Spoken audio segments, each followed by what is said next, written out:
Hi, everyone. Welcome to Real Talk Food Safety with Tia and Jill. Welcome. Hello, everyone. Welcome. We are extremely excited today because we have a guest with us who you see on your screen. But before we introduce Kurt and have him introduce himself to you all, if you don't know him, which we know many of you do, we would love to hear who's out there, who's listening, who's watching. And if you've been here with us before, we love to talk about the weather. So how is the weather where you are? Yeah. And I love to give the update up here in Minnesota because this morning when I went out, it was 25 and windy. Ooh, and windy. So that means it's like -10. I know it's coming around. There's even trees that have their buds are ready to burst. So I know it's coming. We all know it's coming. But well, in Baltimore, we are in the upper 40s. So, it's still, that's cold to me. Yeah. I'm going to say that's cold to me. Kurt, you're down south, right? I'm in Dallas today, and it's 71 here. So, no, yesterday it was 50, but it's nice today. So you all are going to get into the 80s, aren't you, at some point this weekend? It's supposed to here. I'll be going back to Georgia this afternoon. It's supposed to be in the 80s there as well. So. Oh, wow. Woo. Well, we're really jealous of you. I'm not. This northern girl, that's not my weather. Maybe for a month in summer, but that's it. What? You are in the right ecosystem. I very much am. Because I'm originally from Tennessee. So, even though it's very humid there, right? I still love the hot summers, the warm summers, being outside. So yeah, it's nice. It's nice. Good. Yeah. So as people are joining, make sure you comment. We like to know that you're out there and say hello to us. Say hello to Kurt, because we are really looking forward to talking about the latest in foreign material. Because I'm sure if you're in food, you have experienced the whole, oh no, something happened. Yes. And now what? And we've all been there, right? We've all been there. Even if we are in an organization who's trying to be proactive around foreign material, right? Like sometimes things happen, and we'll talk a little bit, throughout talk today that what happens next. If something were to happen, what do you do? What are your next steps? Yeah, absolutely. And, if it is your first time joining us, welcome. We do this every Wednesday at noon Eastern, 11 Central. And we bring people on like Kurt, who we're going to talk a little bit technical, but it all links back to leadership. Because we're really focused on, and what we do is set people up for success in food safety and quality. And technical roles. I always say food safety quality because that's kind of more of our background, but really we do R&D and sensory, lab, engineering, all kinds of areas. But we want people to be the best version of the technical leader they can be to support food safety culture, to support their teams, to support their own well-being. And obviously we're biased to food safety, right? Food safety and quality, right? That's why it's Real Talk Food Safety. But to Jill's point, the reason why we touch base on all technical roles, because we all think the same in the sense of we're used to immersing ourselves in technical data, and the way we're promoted is because we were able to execute. Right. And we're able to get the data in front of people and understand the science. But as you grow in leadership roles, sometimes people will look at the data and say, I still don't want to do that. Or it's more connected to the emotion in the person. And sometimes you don't understand why is the organization going this way, but you are still supposed to be that leader, right? You are still responsible for the well-being of your team, even if people are not jumping and are excited about the data that you're showing. So, we needed something a little bit different when we talk about leadership development from a technical standpoint, and that's where we play. That's why we're here. But today we're here because foreign material sucks. There's no two ways about it. Like we talked about earlier, whether it's preventive controls or prereq programs, at some point along the line, one of them's going to not quite control everything you were hoping for. So whether the foreign material you classified as a food safety risk or it's a quality risk, it's not supposed to be there. Right. Exactly. And so we have a very, very special guest to kind of talk through, how you as a leader can be an advocate for foreign material detection, where like, what do I do next when this happened? And how do I lead my organization down the right path? Right. And so with no further ado, we would love to introduce Kurt to our audience. So welcome to Real Talk Food Safety. Yeah. Right. Thank you. Appreciate the invitation. Yes. Well, many of you may know Kurt from his many years at Silica, which is now called Mariu Nutrisciences. But for years, I'm sure Kurt, you maybe saw a few companies struggle with foreign material. So I really love that when you saw a chance to make a difference in this area, you kind of jumped in. And so now at FlexXray, you're helping companies know that there are options for foreign material detection, and we can't wait to hear more about it. So yeah. Right. I know my intro doesn't do you justice. So for those people who maybe are just getting to know you, do you mind sharing a little bit about how you found your way into the food industry and what you're up to? Yeah. So, I graduated from, I do this for my Ohio State University fans, from the University of Georgia. A few years back, had a degree in microbiology and a minor in chemistry. And when I first got out of college, I went to work for a poultry company running a microbiology and blood serology lab.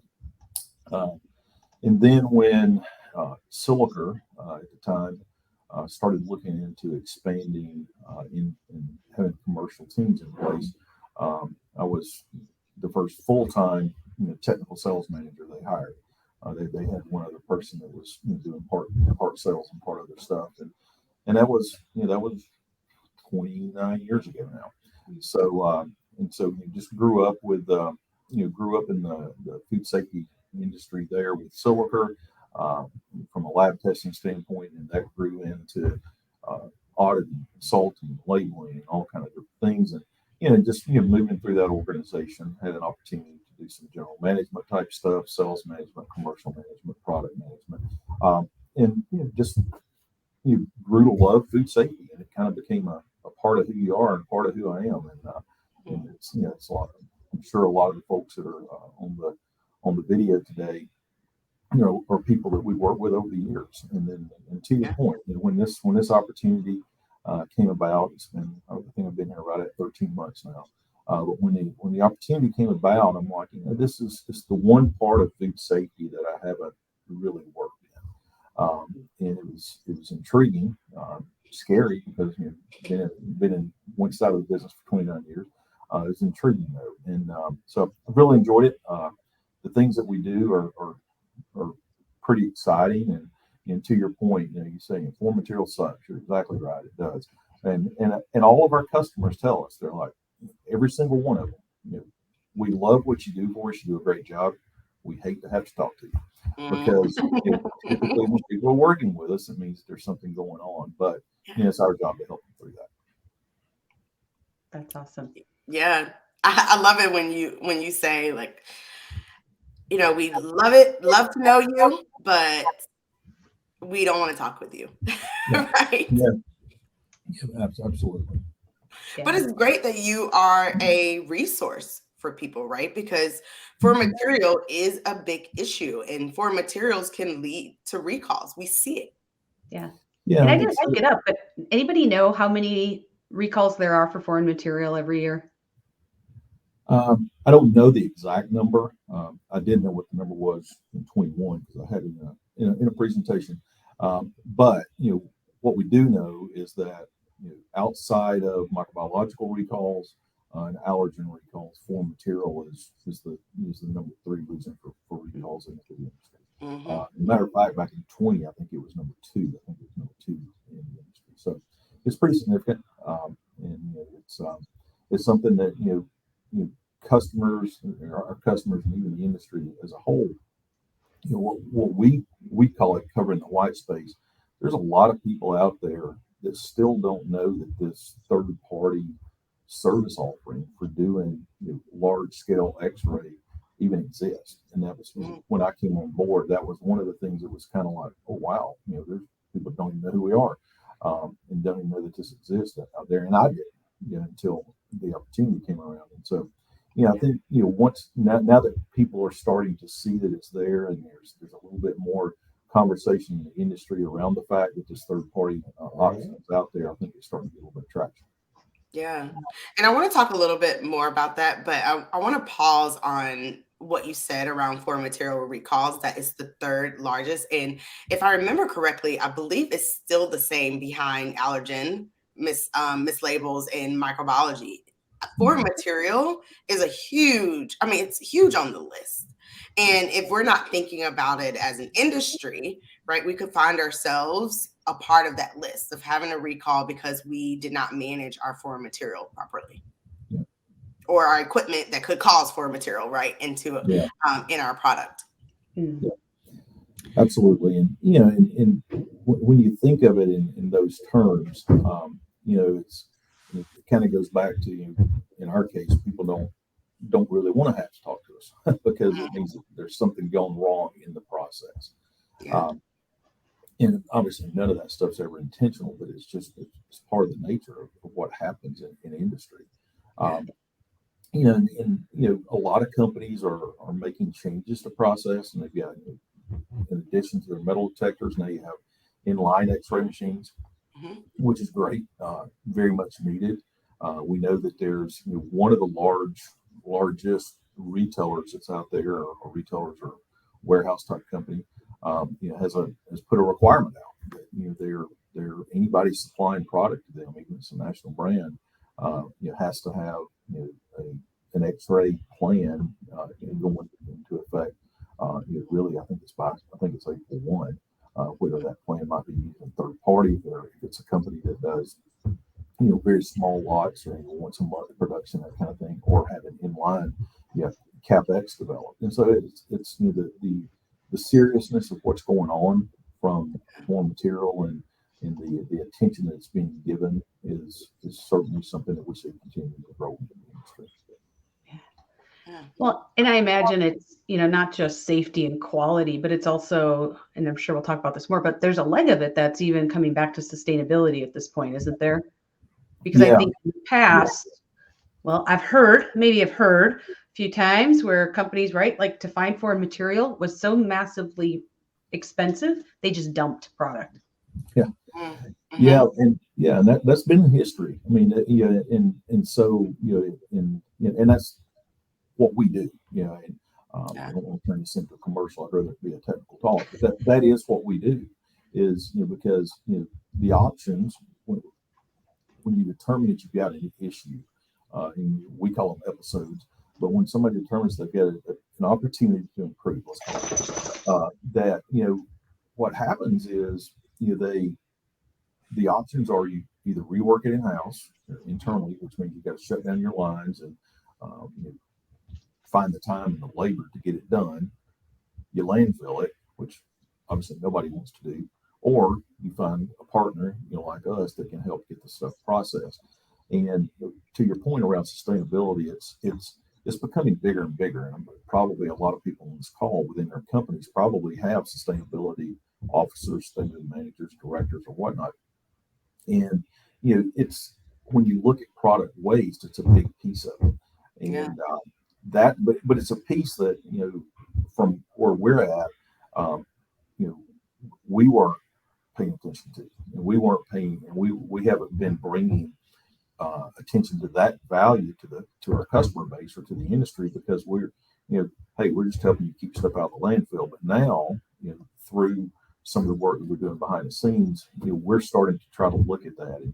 And we, matter of fact, I have a meeting with some advisory council meetings coming up in about 3 weeks, and one of our primary topics is talking about a sustainability or a carbon emissions reduction calculator that's tied to the amount of waste that we can help them save or keep out of the landfill. because you've got the warm scores that go along with the production of product. It really gets into protein more heavily than some other stuff. But with the production of product, you get the scores that go along with the manufacturing of the product, the growing of the product or the animal or whatever it may be. And then you got this piece on the end. It's like, okay, if I'm landfilling, whatever, 1 million pounds a year because I've got raw material, what does that do to my carbon score? Now let's look at it differently and say, okay, if I'm saving 1 million pounds a year, what does that do to the carbon score? And so we're going to be talking with those guys about that and how this calculator might work, because, in the big scheme of things, when you look at some really, really big companies, 1 million or 2 million pounds a year is a pretty small number. But when you look at the cost or the value of 1 million to 2 million pounds a year, it's a big number. And then what does that also mean in terms of reducing that carbon score? So yeah. I hadn't even thought about this work and how it plays into sustainability. I mean, it makes sense, right? But even I'm sure, I'm kind of curious too, like if you're listening in the comments, I would love to hear, like, have you or your organization started thinking about sustainability in general, and what a great way for food safety to impact that, right? Yeah, absolutely. Yeah, it's like, and we've started the conversation with some pretty big, large companies, just introducing this thought process already, and it's really interesting in that conversation we've had with those customers, how different they're looking at it, how different they look at sustainability, how differently they've staffed their sustainability programs, and just the way they're utilizing data. So I think over time, obviously, it's going to become something that becomes a bit more, I think, routine, and it'll be a bit more consistent across industry. But right now, I think it's people are just trying to figure out exactly how they're going to do it and what's going to happen. Yeah. Yeah, so interesting. It is. And I'm guessing, I'd love if people would like put yes, me too, yes in the comments, because I don't know, I'm actually really curious, like, how this works. Because Kurt, in my head, and I've shared this with you yesterday, being in plants, what I see is like when we've had metal detectors and X-ray systems, and how we run things and how we had to validate things and how our systems had to learn things. And so, like, when you first talked about this, I was kind of like, I was a little bit skeptical. Like, how will this work? Because I know what we had to do internally to get things to be able to run product. Like, how would I trust someone? How do I send it out and know that it's going to match or be better than what we did internally, so that I can have full confidence in this? Yes. So, very good question. And since I did grow up in the lab business, I'll kind of, I think probably a lot of people on this call have got some experience with microchemistry work. If you think in terms of, when you're looking at running a particular test, whether it's a micro test or a chemistry test or whatever it may be, one of the first things that you have to do, especially with FSMA and the requirements of verification and validation of test methods, one of the things you got to do is validate and verify that the test method will actually work on the product matrix that you're testing, and that you can get the repeatable results from that. And it's very much the same thing in what we do. So the first thing that happens is, if a person uncovers an opportunity to improve, i.e., they maybe have a metal detector where you determine that you've got something going on in your system, or an inline X-ray, you determine you've got something going on in your system. We get the call. It's like, hey, we've got ferrous metal in product X. What we do, and unless it's a customer that we've done a lot of work with before on the exact same product or the exact same contaminant, the first thing that we'll do is we'll ask the customer to send us a case or two of the product that's in question. And if they've got an example, or if they've got a sample of the contaminant that they're concerned with, we ask them to send us their contaminant. We get that into the facility. We break the contaminant down as small as we can get it and detect it. But if they don't have the contaminant, we've got seeds. We've got seeds for most everything that we would be looking at. Then we'll embed it into the product. We don't put it under the case or on top of the case. We actually embed it into the product and run it through our X-ray machines. Because the first thing we got to do is validate and verify that we can find the contaminant in question. We try to always do it in the case because it's faster for the customer. It's less expensive for the customer. It's just a more streamlined process. There are times when you can't find it in the case, but if you take the product out of the case and run as individual bags, or maybe one bag on top of the other, you can find it that way. So we'll go through the entire testing process to determine whether or not you can find it or not. Once we do that, we get back to the customer and say, hey, here's your test results. Hopefully they're positive, and it's repeatable. We have to have a certain level of repeatability before we feel comfortable saying, yeah, we can do it repeatably. And then we'll get back to the customer. Now, there are times when you can find it and we can see it, but it's not at the 90 some odd percent repeatability level that we need to be. And we talk to the customer about that too. It's like, hey, we can see it, but we can't see it 90% of the time. It's not repeatable. We're seeing it maybe 85% of the time. So then it becomes a risk thing with the customer. The customer still, you can make a decision to proceed because knowing that we're still going to see it maybe 85% of the time, under certain conditions, there still may be an ROI for the customer to make the decision to do that. And that's been a little bit of a change in the process as well, because previously we were only, if we could repeat, you get that 98% repeatability, that was the only time we were going to move forward. But I think our customers appreciate the opportunity to make their own risk-based decision. So without the testing, you can't proceed. It slows the process down a little bit, but it's still valuable. I think the one thing that we've tried to work with some customers on to somewhat offset that potential 1 or 2 day delay in getting the verification and validation done is do what we're calling portfolio builds. And so by that, we're like, okay, if you've got, these 10 SKUs that you've had some problem with in the past. Maybe you don't have it today, but you've had it in the past.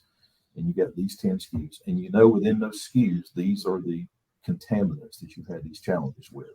We are working with some folks that will go ahead and send us the samples, and as well as some of the contaminants. And we're doing that testing up front. And so that we get it basically into a database for the customer that says, okay, now, if you have this issue, if it's one of these 10 SKUs and one of these contaminants, we know we can find it, so we don't have that delay. And that's something that we've only been doing that now for about 3 or 4 months, and trying to get ahead of the game with some folks. But that's working out pretty well also. I can see that being valuable, just because when something like this happens, your client is most likely trying to get it turned around as quickly as possible.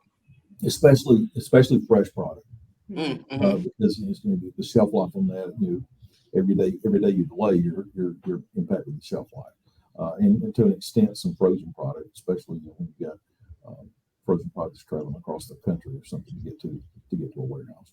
Right. Yeah. I like that.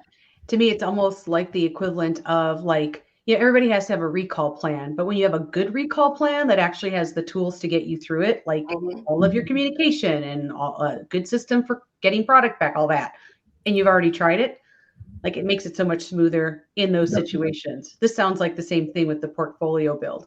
Very, very much the same thing. Yeah, being proactive. Yeah. I'm curious, you brought up even some of your customers have inline X-ray, or metal detection. I'm curious what you would say are the key differences between having an inline X-ray versus having a third-party X-ray service like this. Okay. So inline X-rays are, I'll go on the record and say this, are invaluable to the industry. And from our perspective, we don't look at the inline X-ray business or inline X-ray providers as a competitor at all. Matter of fact, it's probably the exact opposite, because when people are utilizing inline X-rays, they are uncovering that they have potential challenges.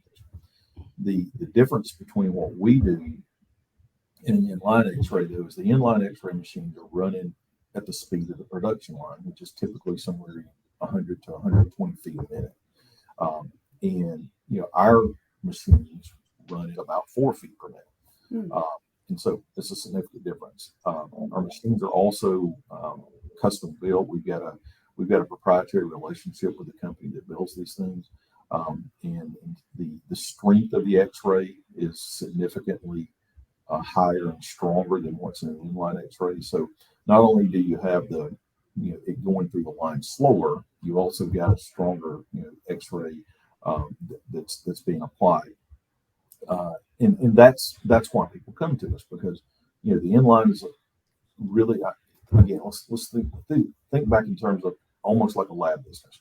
All right, so your indicator tests are indicating that you got a problem. If you're on the microbiology side of the business, your pathogen tests are what you're looking at to make sure that you're not getting something bad out in commerce. If you look at it from that perspective, your inline X-ray machine is really an indicator that there's a potential issue out there. We're the backside of that, making sure that something bad is not really getting out into commerce. Those are the biggest differences in terms of the way the systems are ran. I like it that you brought up too on the importance of having an inline, right? Like this doesn't take away from having your inline X-ray or inline metal detection, right? This is an addition to your foreign material management plan. It's and again, if you think about what we talked about right there at the beginning of the conversation, your options are landfilling, reworking internally, or you're going outside. Once you uncover, see that you've got a big issue, and if it's a small amount of product, obviously it's not as big a deal.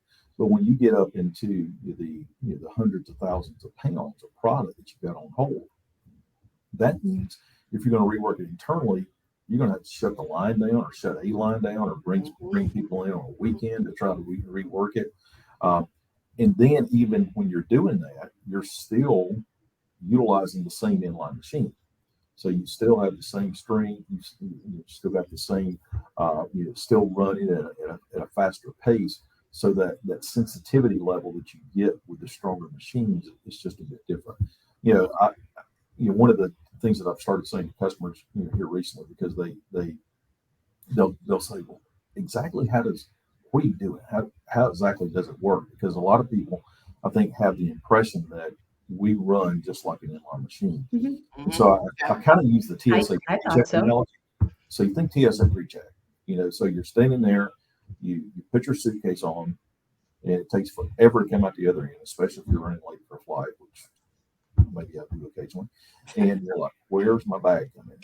But it's running very slowly through, and it's really the same process.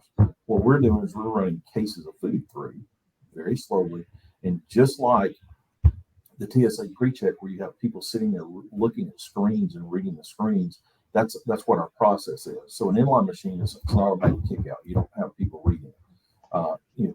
But we've got people reading screens and looking for, really you're looking for the differences in grayscale of what a contaminant looks like versus the makeup to the product. And you got a screen in front of the line, and you got a screen at the back of the line. So you have two different people viewing this all the time. And so even with that, there's a bit more sensitivity there, because it's not this automatic kick out, it's a person looking for it. One of the questions that's been raised about that is, how do you manage that in terms of eye fatigue and what's going on? Because a lot of times people say, well, yeah, but maybe an automatic kick out is better because you have to worry about that. And just like TSA pre-check, when you see those guys rotate every half hour, which then again slows down your bag, and you're waiting for people to get locked back in. Same thing with us. Our screen readers rotate every 30 minutes, so they'll go one screen and they'll go to another job, and they'll come off the screen and go to another job. So we do that to protect around the eye fatigue thing. Nice. Yeah, I thank you for explaining this process, because we both didn't know that that process was different, because just working in manufacturing, you're absolutely right, Kurt, where even if we're thinking about, okay, how are we going to run this product back through our X-ray? Like, I'm curious just to even hear from people in the audience, like, it's hard to find time on your line to do rework, right? There's labor, and the line has to be down, and even line speed, right? Like, it's hard. You can't touch line speed. Yeah. One, and number two, your X-rays have been validated with the line speed that it's set for. And so to change that line speed, you have to go through a new machine validation.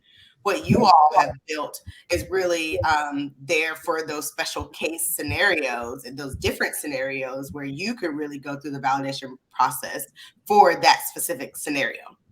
Absolutely.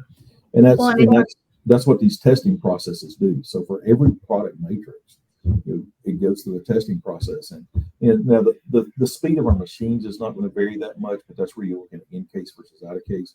It may be that you have to turn a case on its side to be able to recover it, or you have to do it end over end versus just laying it flat.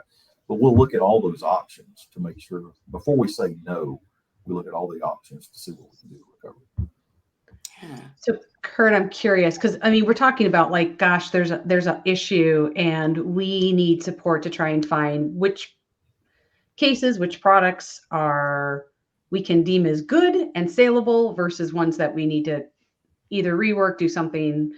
So I'm curious to know more about kind of like how that process works. Like, does your team help with that? But then I'm also curious. So I'm gonna question stack here. Okay. Let's say I don't actually have evidence I've had a foreign material problem, but my X-ray metal detector, something goes down in my plant.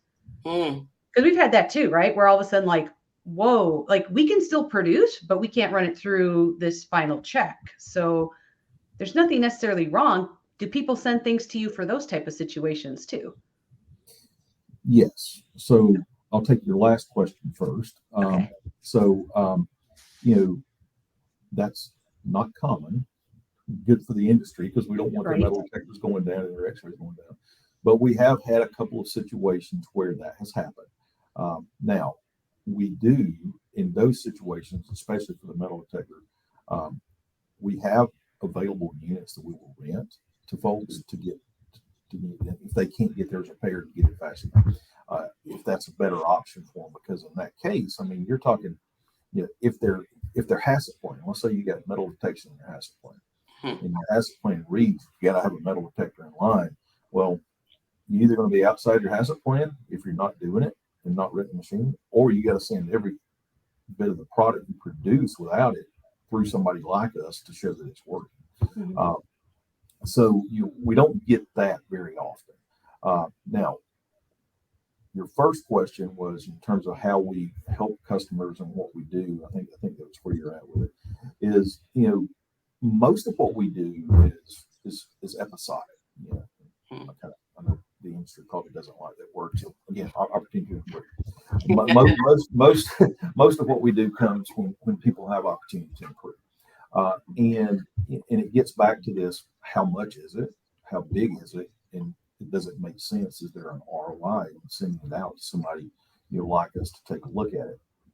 And so what we do is we have as quick as that happens, the first thing is the testing process. We go back and say, yeah, it's testing positive. Then we get into how many pallets do you have? How many cases do you have? How many truckloads is that? Which of our facilities are you closest to? So we can keep try to keep logistics costs down. And we've got a logistics manager that works for our company, and his job is to work directly with the customer, whether it's the QA person or operations person or maybe their logistics person, to make these determinations. How does it make sense? Where does it best make sense to get it sent to? And then to get it scheduled, get it on the board, we call it, and making sure that we're helping the customer get it turned around and get the truck out as quick as possible. Again, that's obviously a bigger deal with fresh product. Frozen product, it's not as a big deal. And with some dry products, we'll have customers what they call drop loads, where they'll bring us the truck in, we'll just unload the dry product, get it into our warehouse, and they tell us, hey, as long as you get this done over the next X days, that's fine. because it's a dry product with a long shelf life. Yeah. So, it's all part of the logistical setup of it. Now, the one thing that we do that is with a customer, and we really, we suggest that all customers do it. So basically, customers really kind of have to tell us, don't do this if you don't want it done. Is if we find a problem or we find something in the product, in the case of product, we do what we call contaminant retrieval. So we'll basically set those cases aside on an extra pallet. We repalletize the stuff that's good, the stuff that we don't find anything in. We basically repalletize it, get it back on the truck so it gets on the road. And where our history has been over the last few years that on average, and this is an average, it varies depending on who the customer and what the product is, but on average, customers are able to save or keep in commerce or in the supply chain about 96% of what we do. So think in terms of 100,000 pounds. So every 100,000 pounds that we're inspecting, on average, customers are keeping 96,000 pounds out of landfill. Wow. That's huge when you start thinking about that. It's the ROI on that is huge. The cost benefit of it's huge. And then you get back to your question around sustainability. What is that? So if you know that it's part of your program, when you're doing this work, that you're going to, on average, keep 96,000 out of your 100,000 pounds out of landfill, now you can kind of start building that into your plans, into your sustainability plans. Yeah, that's amazing. Mm-hmm. Yeah, and I've told people this, and it's that was because when I left another industry, having been there for a long time, it was one of those things. It's like, do I want to do this? Do I not want to do this? And, it was a bit of a personal thing for me, a bit of a personal challenge. But when I saw that data and how many pounds that the company had inspected over the last couple of years, and how much is going back, that they were able to help customers keep out of the landfill, I'm like, you know what? Now that's pretty cool. And if we're able to do that, that's a pretty cool thing. So it was really one of the things that kind of, helped me make the decision to make a change, because I believe in it. I believe in what we do that. Yeah, that's pretty amazing, right? Yeah. Like, I think when we think about leaders in this space and everything that's on our shoulders, right, when something goes wrong like this, and the organization is looking at us, right, to fix it, right, whether we did it or not, right, they're looking at us to provide a solution. So, that's a piece of that solution, is being able to save product from a sustainability standpoint, like you said, from a monetary standpoint, right? Even just feeding people, and having food out there. That's amazing. I'm curious, as you've done this work and you've met with customers, and you've talked through these things, how has this lifted a weight off of the food safety and quality leaders that you interact with? Those guys, I'm sure a lot of them are on the meeting here. Those guys keep a lot of that stuff pretty close to the vest. Don't want to air the dirty laundry. But it's like, if we go back to what I talked to earlier, it's like, we love what you do for us. We don't want to work with you. And when you think in terms of, especially if you're a production manager or you're a supply chain person, a lot of times in companies, your bonuses are tied to the efficiency of your production and meeting numbers and what's in your supply chain and those kind of things. So, for these guys, it becomes real money, not just on a company level or on a personal level. But as a leader within food safety and within operations as well, these are the kind of things that what we do is a bit of an evolving type thing. It's not something that a lot of people are aware of. And I think as leaders, one of the things that our job is to look at out of the box options and out of the box opportunities. And if I'm a leader or a young leader, and I'm looking at our processes and our systems, and I'm kind of like, wow, we're landfilling a heck of a lot of product every year. What can we do different? I think it's an opportunity for people to establish themselves as leaders, an opportunity for people to establish new processes within a company, within the way companies look at things. Because again, it's a bit of an out of the box way to do things. It's a little bit different. It's not easy because you got to figure out the logistics pieces of it and where did the product go when it gets here and all that kind of good stuff. But at the end of the day, it ends up saving the company a lot of money. Yeah. Well, and we focused a lot on how do we help people move from just compliance as leaders, as maybe I'm going to say as a boss, to how do you be a better leader to take care of your people? But really, that's only one of the steps into how do I become a business partner? Yes. Because we're not there to, we're not there just to police are things going well. That should not be our roles. And we exactly multiple times. But how do we actually find real money for the organization for savings, for reducing risk? Because we know sometimes risk seems like I always call it the monopoly money effect, right? We say, wow, we can help reduce risk, but it doesn't always translate into something that people feel and see at the bottom line. But this is something. Yeah. That's a really good point. And it's when you're looking at how do you do that? How do you reduce risk? I've mentioned a few times.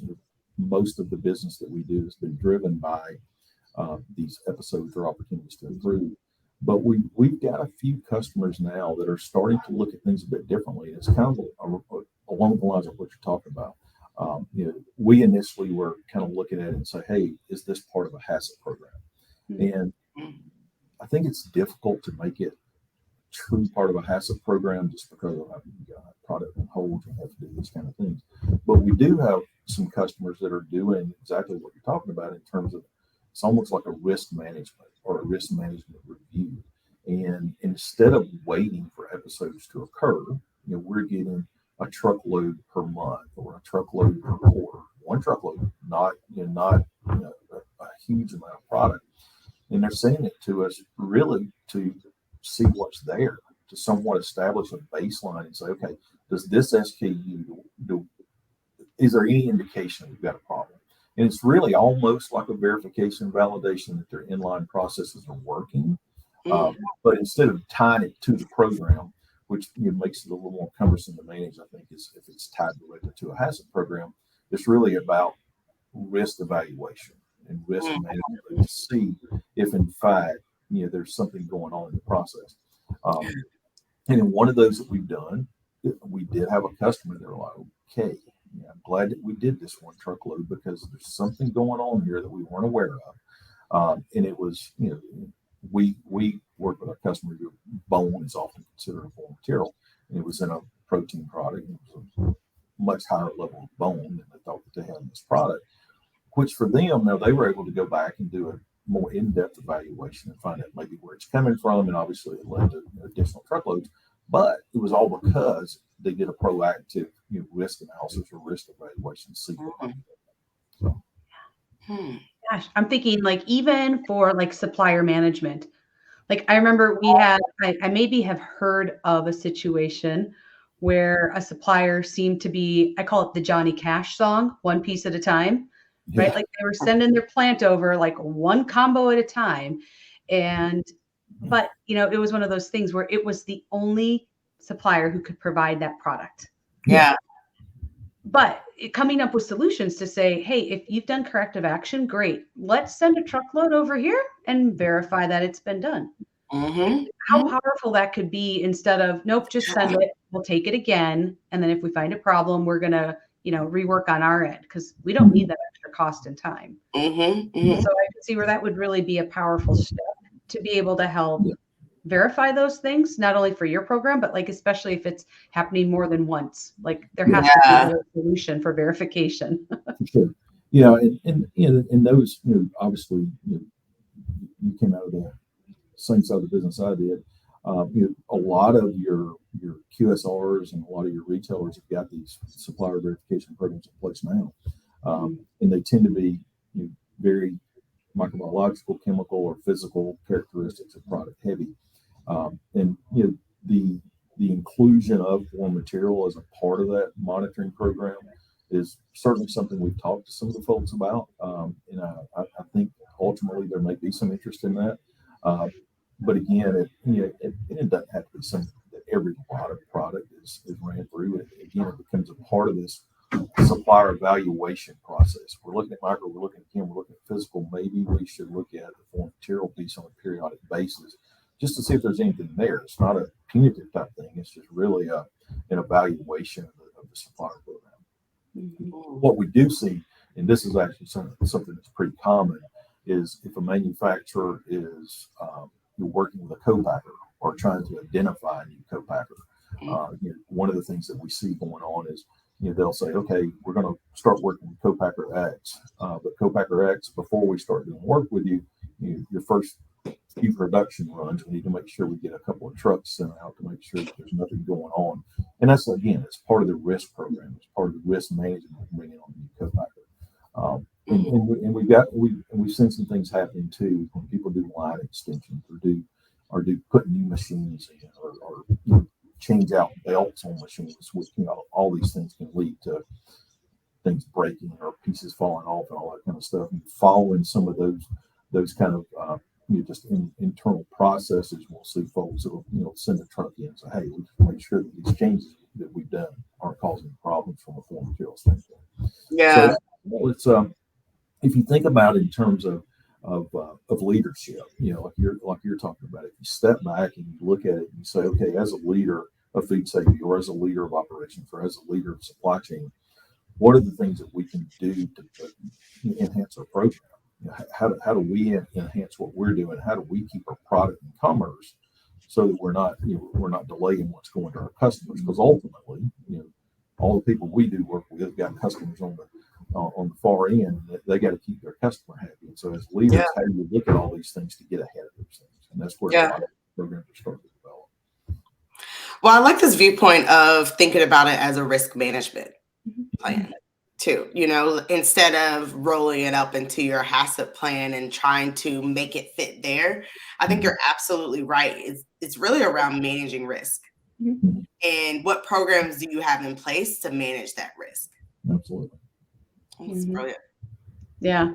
Which, of course, I know we always tie things into food safety culture and leadership. Mm-hmm. And I'm just thinking, okay, so are foreign material incidents an indicator of food safety culture or strength of a leader in guiding and managing risk?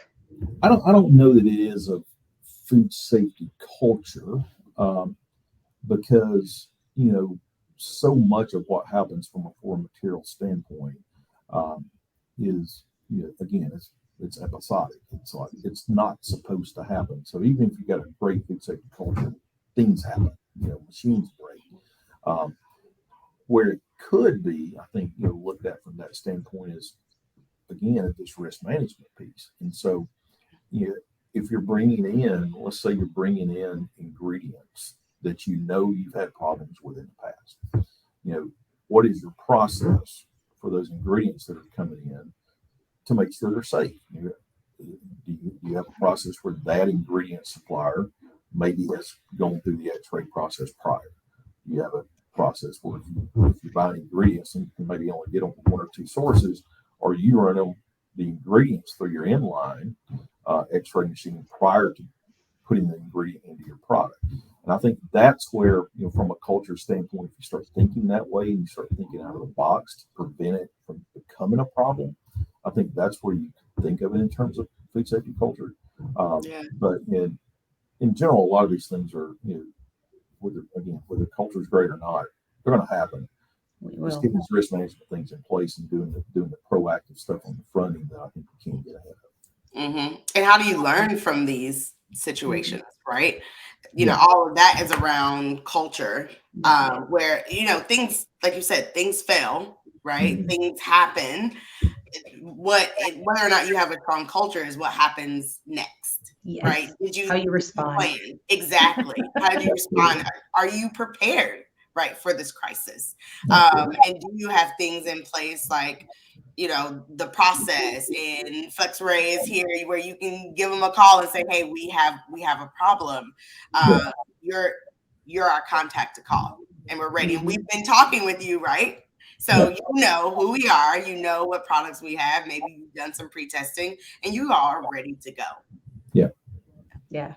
And that, Jill, to your point, if you think about that in terms of the culture, it's establishing an upfront proactive process, and so that does trickle out into the culture of the organization. Yeah. Yes. So I'm curious because I'm like, gosh, the hour goes pretty fast. So is there anything that we haven't covered yet that you're like, this would be really helpful for the audience to know?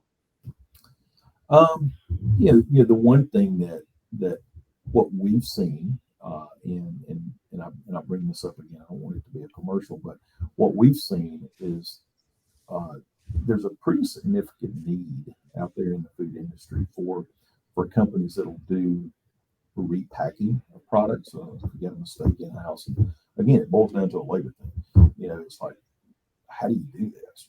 What are we going to do? We got X number of tons of product. We got the wrong label on, so it's relabeled. How are we going to handle that? What are we going to do? People in on Saturdays, what are you going to do?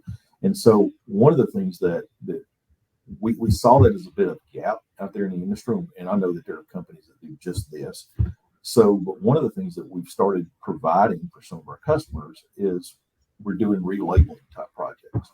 And it may be relabeling with X-ray if they're looking for material, or it may just be that it's just relabeling because the initial labels that went on the product had something wrong, had an ingredient wrong, had a serving size wrong, or something like that. Doing an awful lot of that kind of work and repackaging stuff for customers. Because again, I kind of call that our hands team. People just don't have excess labor laying around to go back and redo stuff like this. Right. Yeah. We've got people here that we can assign to get this kind of stuff done, or at one of our facilities. And so that's a big one. The other thing that's out there that a lot of people don't realize is a service offering is we call it tap tone. And basically what you're doing is looking for seal integrity on canned products. And a lot of the big manufacturers again will do this in house. They'll have their own tap tone machines where they're going through and they're looking for and it's really kind of a pressure check to make sure that a canned product's got the pressure it's supposed to have there. That's it in a simplified version. But again, it becomes a rework issue, and customers just don't have it. And so there are times that we'll run through and we'll run projects for just seal integrity. But we'll also, in many cases, we'll do projects where we're looking for seal integrity and doing X-ray at the same time because their concern maybe with part of the seal integrity issue that they're concerned about is that maybe metal shavings, metal seal got into the product. So now we're X-raying, make sure there's no metal shavings in the product, and we're doing the seal integrity work as well. So those are a couple of different type things that are out there that I think it's important for people to know. And then, the other thing is when you look at, our business where we're at, we've made a conscious effort to try to have facilities as close to major food manufacturing hubs as we can, because we know one of the things that customers face is the logistics cost of getting it to us. Especially a few months ago when diesel fuel prices were sky high, we saw the cost of somebody getting a truck to us almost triple. Wow. You had labor issues, and you had the cost of fuel was up 2 or 3 different times, and there was a struggle to get trucks on the road. So now the trucking companies are able to get to make a little bit more money on the loads, and that's come back down. It's come down significantly. And so we've made an effort to make sure that our facilities are as close as we can, get as close as we can to major areas. So we've got one right now right outside of Chicago, which pretty much covers the whole Midwest. We want our facilities to be an easy one-day truck drive from most of the food manufacturing. So we got one right outside of Chicago there in Aurora. I'm at our facility today in Arlington, Texas, right outside of Dallas. So that covers pretty much the Southwest and even toward the west a bit. We got one in Fort Mill, South Carolina, which is essentially Charlotte, North Carolina. I think it's 1 mile to the Charlotte city limits line, but we're in South Carolina.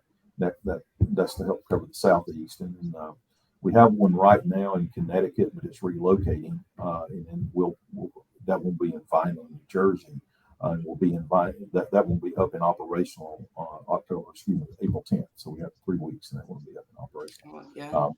We know that there's a gap right now in our service on the West Coast, and right now our West Coast customers have to, our closest facility in most cases is getting it to Texas, so that's not easy.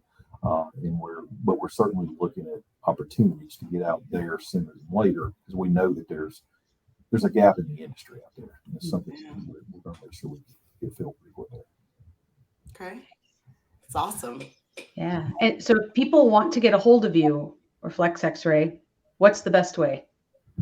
FlexXray.com. You can certainly go there. We got the 1-800 numbers that are there. I'm very active, or try to be very active on LinkedIn. We've got the way our team is set up, and we've got regional sales managers in each of the areas of the country. Would love to have those guys come and visit you. So if you go to FlexXray.com, there's actually an option there where you can click in to have somebody contact you. Or hey, if people just want to send me emails, that's fine, because I can get it directed to the right person. And it's just K Westmoreland at FlexXray.com, and I'll make sure it gets to the right person. You may end up having to talk to me before it does, but that's okay too. Awesome. That's great. I have really enjoyed this conversation of talking about foreign material and risk management. And I mean, I know I've learned so much just within this conversation, specifically around sustainability and how food safety can really play a piece to that. That's something that I did not think about until we dove deep into this conversation. And just the whole, how do you think about risk management in a different way? Mm-hmm. Yeah, great. I love it. I'm glad it's been beneficial. It's I really appreciate the opportunity to come on, and Jill and I have worked together for quite a while in the industry. And again, a lot of the people who are attending, I saw some folks on my LinkedIn connections that were joining, so I appreciate all those guys joining as well. Yes, absolutely, awesome. Well, and for our audience, if you're out there and you're like, gosh, this sounds like a great idea, I need to be able to figure out how to approach my leadership team or my executive team or my plant team about how to do this, but I'm not sure. Guess what? We've got you covered. We've got another boot camp starting in May. So we'll drop the link for a preview of our first module so you can get a sense of what is it like, because to be a better leader, you have to be intentional about it. Mm-hmm. So we have this out here. We're going to share it with you so you know what it's like. Absolutely. And then we're here every week, right? So next week we are super excited because we're talking all about the A word. What is the A word, Jill? The A word, the one everybody loves, accountability. We love it and hate it, which is why we're going to talk all about it. Absolutely. So we are excited about that. And Kurt, thank you so much for being here today, because this has been extremely valuable to us and our audience. Great. Thank you. We will see you all next week. Enjoy the rest of your week. Bye. Bye, everyone. Bye.